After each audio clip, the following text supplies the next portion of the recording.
when you think about sales operations, you hear a lot of different people talk about it, and they mention it as sales operations being the glue to a lot of different other departments, whether it's finance, marketing, HR, obviously sales and manager success and customer success.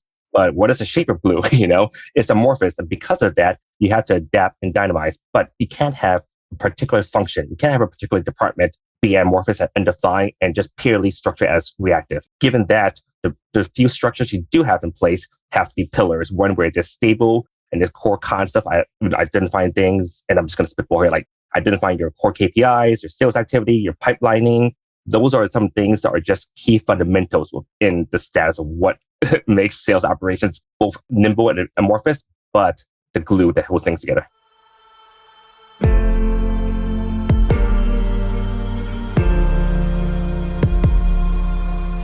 This is RevOps Demystified, the number one most downloaded podcast in revenue operations.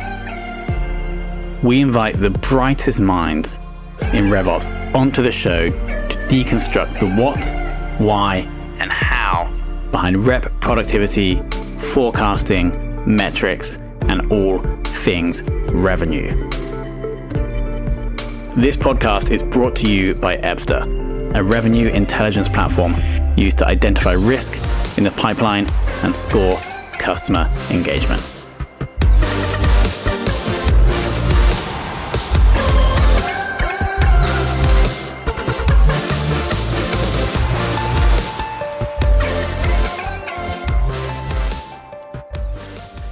Hello, and welcome to another very special episode of the Sales Ops Demystified podcast. Today, we're joined by Brian Chin, who is the Director of Sales Operations at Spring Health. Brian, welcome to the show. Thank you for having me. So, Brian, I'm sensing like 11 to 13 years experience in the sales ops world. Is that accurate? That is correct. It's not a career trajectory that I would have expected, but it's one that I'm glad to make the decision to jump into. Yeah, let's dig into that. So, what, like this decision that you made to jump in, where did that come from? And actually, maybe before that, what did you expect you would be doing before you did jump in? Well, a graduate of NYU, I focus a lot on computer information systems, and I always imagined myself to be a back-end programmer. As one who had a key role in architectural designs and building up the infrastructure of the organization. And as I started diving into that, I realized that it didn't allow me to create the balances that I normally wanted. And going into sales operations, one of my first roles into sales operations was working for Yahoo, where I helped with a now defunct team called Hot Jobs to scale and identify business intelligence. And to me, there was just so much more about sales operations versus data engineering and building it up. Whereas on one end, with data engineering, you focus on the receivables of what your constituents wanted and then build that up. With sales operations, you analyze and thought about what are the key drivers and movers, and to me, that was just a more cerebral environment that just gravitated me more toward that field. Makes total sense. And this is a really hard question, but what is the number one most important thing you've learned about sales ops over the past decade? To be nimble and fluid, and that your job, your industry will change within a year or two, and you have to adapt to that. When we look at, Tom, the chronology of sales operations, especially in the New York metro area, it's, as you mentioned, in the last 10, 12, 13 years, it's evolved drastically. In the beginning, sales operations mostly consisted of looking at reports, maintaining those reports, sending those reports out, and you just focus entirely within the sales velocity funnel. But as the chronology has evolved and morphed, now you start looking at the TOFU, the top of the funnel metrics. You start looking at the post-sale cycles. You start looking at your involvement with rep operations. So to me, sales operations really indicates the ability and a goal of trying to provide answers to questions that have yet been asked. And in doing so, you have to adapt. You have to be nimble and focus on looking at demystifying, using your keywords here, identifying the different areas where you need to understand better, adjust your sales stack, and most importantly, to adjust the way you have sales enablement processes for your team to evolve. And I was expecting you to stumble or hesitate when answering that question, but that came straight off the tongue. So it must be a big theme for the last decade of your work. Can we now zoom into Spring Health and just quickly break down for the audience roughly the amount of reps you're supporting and then also the size of the sales ops team? Yeah, we are actually supporting 25 and fingers crossed, it will be within the end of the week, 32 reps. And we're just growing at an exponential pace. But in addition to the reps, we also service a lot of people in finance and HR and marketing, which we won't necessarily get into here at this point. But our sales ops team, when I first joined Spring Health, it was a team of one, myself. And this year, we've grown to 3. And most recently, we've acquired a 4th one. So we have 4 now. And I expect the team to grow significantly lockstep with Spring Health's trajectory also. So can you break down the roles of the 4 resources in sales ops? Like how have you split the work between the 4? I'm very glad you asked that question because the current situation of sales ops we have now is completely different in a lot of different organizations. In most organizations, you have the hierarchy and breakdown of sales ops individuals focusing on being function managers and function leaders, where one person will potentially handle sales velocity questions, another person will handle the pipeline attrition and so forth. Here at Spring Health, we have a very flat, what I call a sales operations lake, to mirror the way that sales operations has been looking at data, in which sales operation data now is more of a data lake as opposed to a data warehouse.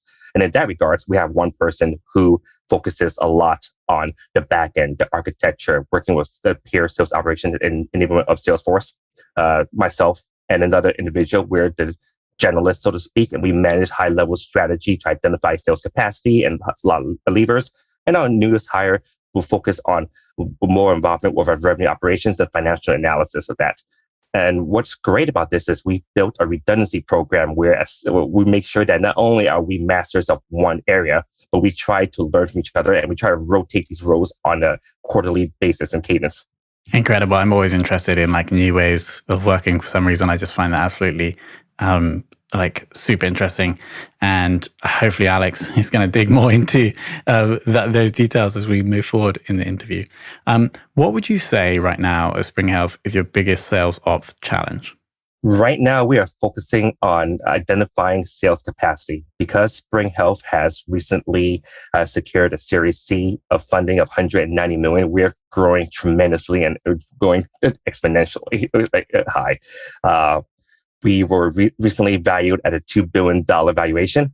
And given that we have high, lofty goals, and given that this is the first time in which we've had a true capture as to how to grow, not only call it exponentially, but now immediately move to the next cadence of a high growth organization from a startup. So given that, sales capacity is one where sales operations is going to be the key focus of helping the organization scale appropriately. From sales operations, we understand what is the sales team, what is the number of sales team and reps that we need to hire. From there, that's going to trickle down to understanding how many BDRs we need, how many customer success managers do we need, how many client service ops we need to service those. In the top of the funnel, how many marketing individuals we need to help with that bow tie. So given that, it's all centered into a linchpin of sales operations and identifying sales velocity. Oh, what an answer. Then, once we've overcome this challenge, right, on the horizon of your pipeline, what would you say is the one project or initiative that's super strategic that you would be tackling, let's say, in the next 6 to 18 months? Well, there are a couple of things. And I would say the key thing is making sure that we scale appropriately and making sure that everyone has a great pathway to growth and scalability, to making sure that we are constantly fresh and we dynamize our product offerings and make sure that we always are reinventing the wheel and making sure that it's fresh. And more importantly, I like to bucket it instead of a specific project. I like to look at it as pillars of areas where we tackle or retackle. We have, Tom, we have the descriptive analytics that sales operations focus on. We have the prescriptive analytics, and we have the predictive analytics. 80% of most organizations focus only on the descriptive and the prescriptive. What are the problems now, and how do we fix them? But instead, we're trying to move past that, and I'm trying to look at what are our current problems, how do we solve this scale, but more importantly, what are the predictive analytics? How do we solve for problems that we have yet been asked? So that's one of the biggest challenges, being a new organization where we're growing. We've only been around for like 5 years, and we're trying to scale to become not only a 2 billion valuation organization, but a 10 billion and a 50 billion. We just don't know what problems may arise. So we're throwing all these different scenarios and building out an excessive amount of case studies and diagrams, go and statistics to try to understand what could potentially be our pitfalls. It sounds like the holy grail of sales ops, being able to predict and maybe even solve the problems that haven't occurred yet. On that note, Brian, we're going to bring in Alex to go into a little bit more detail. Thanks, Tom. And thanks, Brian. That was a really fascinating discussion. It's always good when I come in thinking, I wish Tom asked more questions. There's so much stuff here. So that was great. I think I just wanted to pick up on, to start with some of the things you just said. So you said you try and look at things as pillars rather than sort of areas and projects. Is that if I paraphrase that correctly? That is absolutely correct. Yes. Cool. And why is that? How do you see that as different, looking at them as pillars? Well, when we look at different functions, different problems, different areas, the common misconception, even to someone who's not familiarized with sales operations, you see a problem, you address it, you solve it, you move on. That's not the case with sales operations. Instead, you need to build upon that and layer it like an absolute pillar. When we look at solving the problems of descriptive, predictive, and prescriptive analytics, what do we solve for an organization that has 100 individuals and employees versus 500? Those are two separate cases and two completely separate types of problems. And then doubly so more for 1,000, 5,000, 10,000 employees. So given that, what we do is we build upon that and layer it up from the foundation level. So that's why I see it as pillars. Amazing. Thanks. That's what I thought. So yeah, we don't do something and we finish it.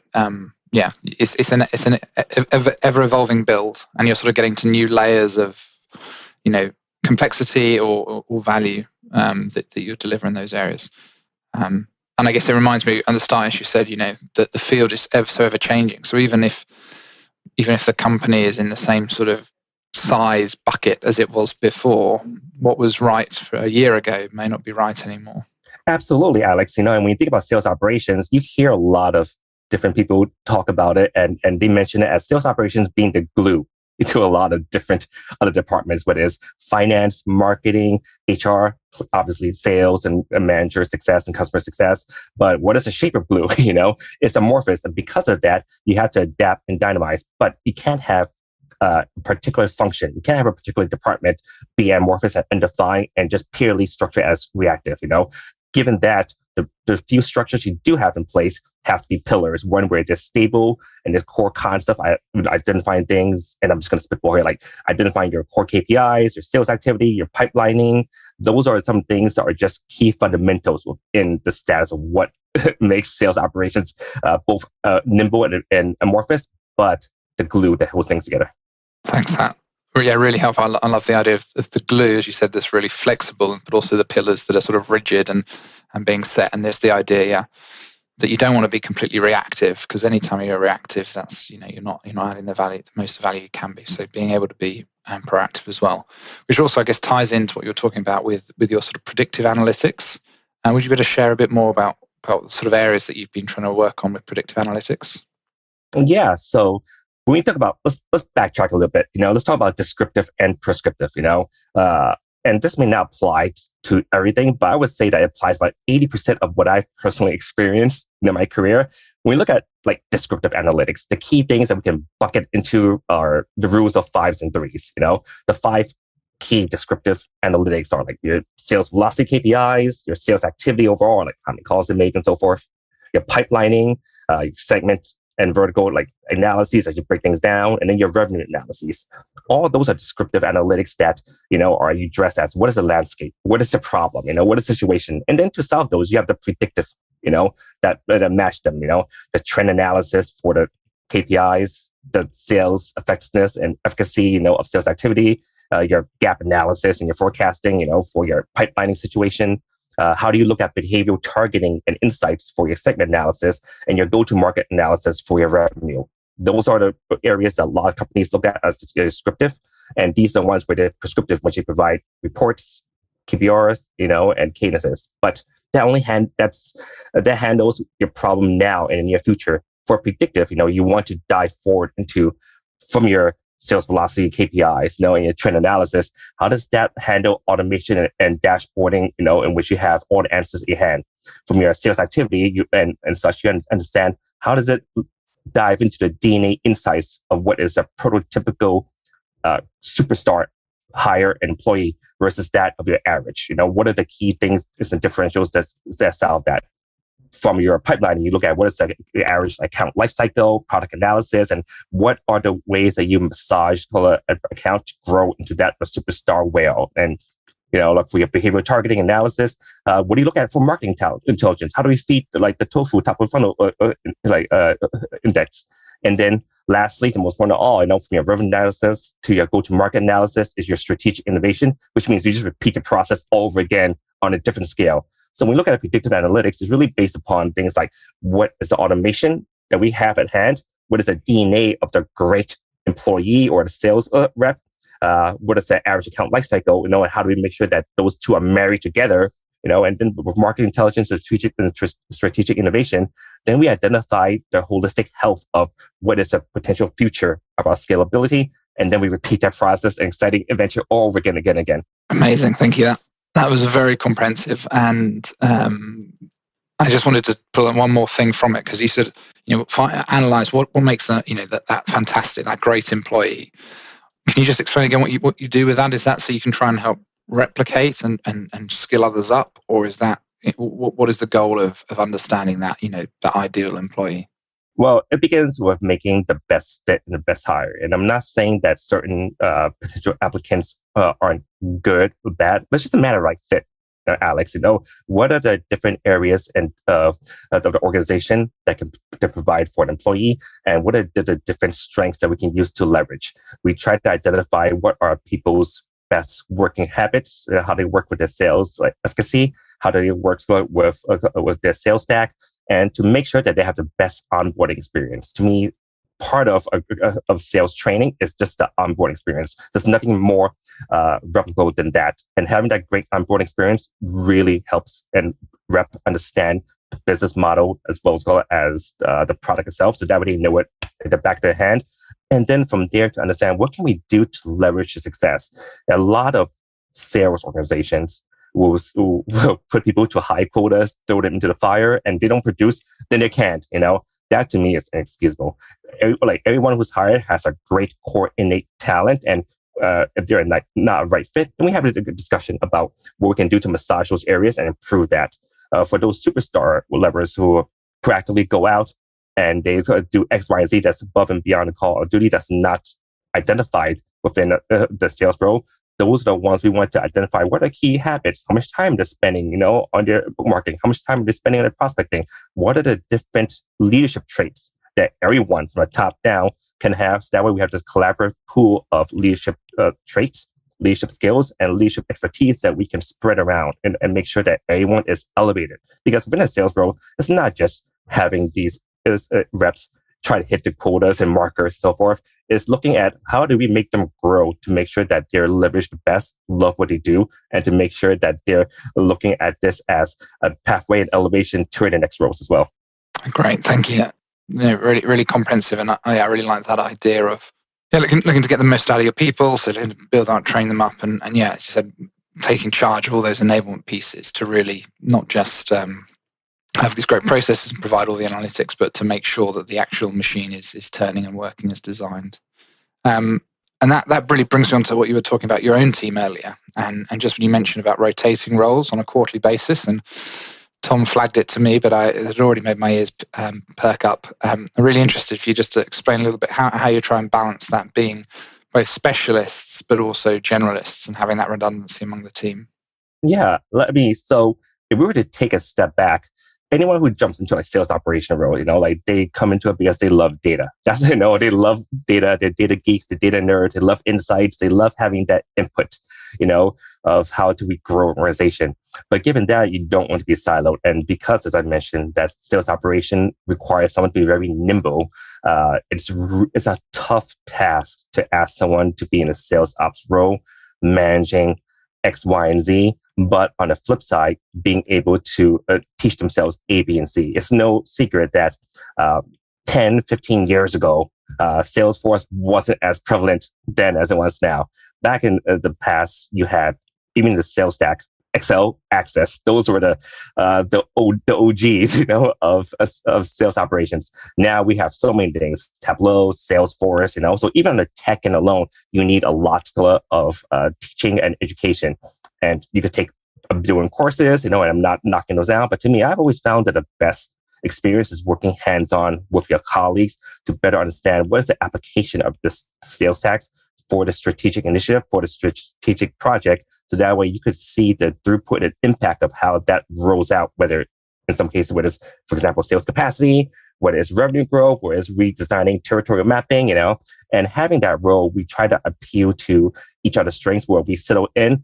And then we identify an area that makes us uncomfortable and an area that makes us comfortable. So that way we could focus on a secondary role of learning what makes us comfortable. In this case, for me, it's working with strategy, and then working with finance and financial revenue operation as my secondary interest, but one that, and I'm just throwing this out there, that I'm uncomfortable with, working with building out like the process design of architecture of Salesforce and learning more of SQL and SOQL and so forth.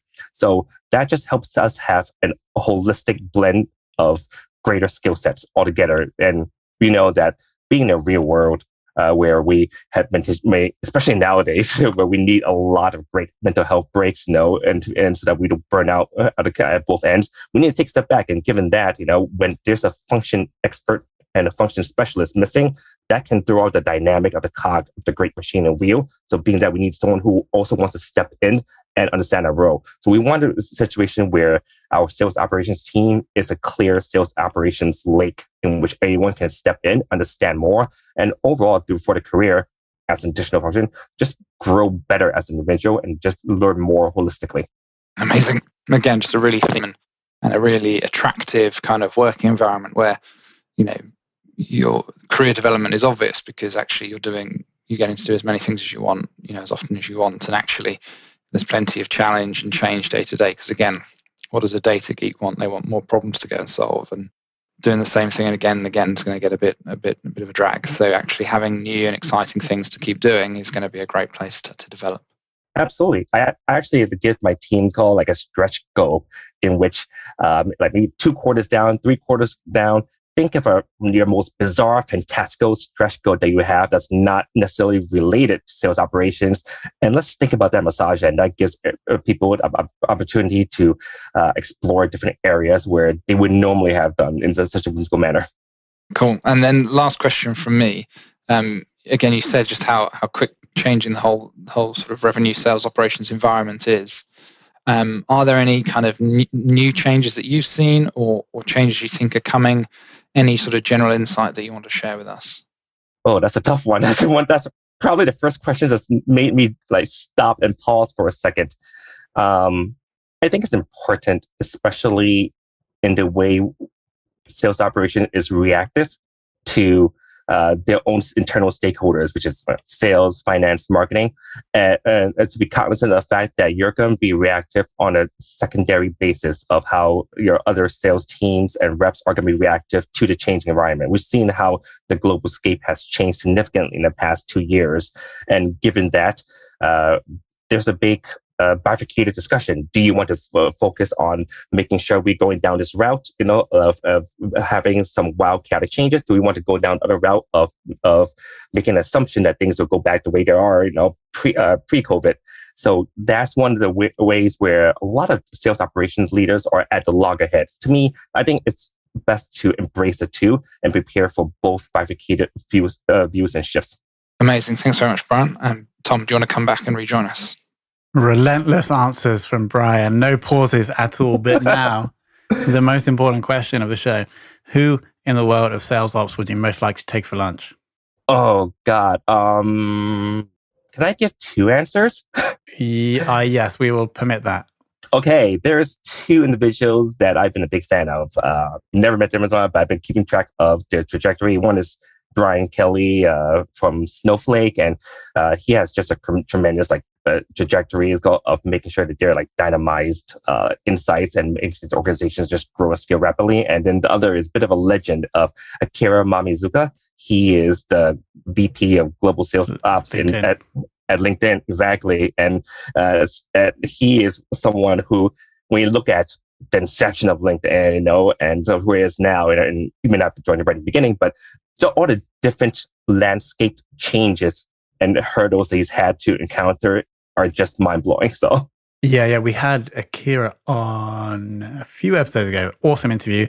David Kelly of Snowflake, though, we haven't. So we may reach out, ask him to come on the show. And if he does come on, we'll also mention that you want to take him for lunch as well, Brian. So, Brian, I can clearly tell that you are super passionate about sales ops. I think that really shines through in the immediacy in which you can give these answers. We were only able to stump you or force you to hesitate twice with those two wildcard questions at the end, Brian. But I want to thank you so much for coming on, being so honest, sharing everything you're working on, specifically the structure or the slightly different structure of the sales team or sales ops team format, which I think is going to be really interesting for the audience. But I think it was really valuable generally. So thank you so much for your time. Absolutely. I appreciate it. And thank you, Tom and Alex. It's been great.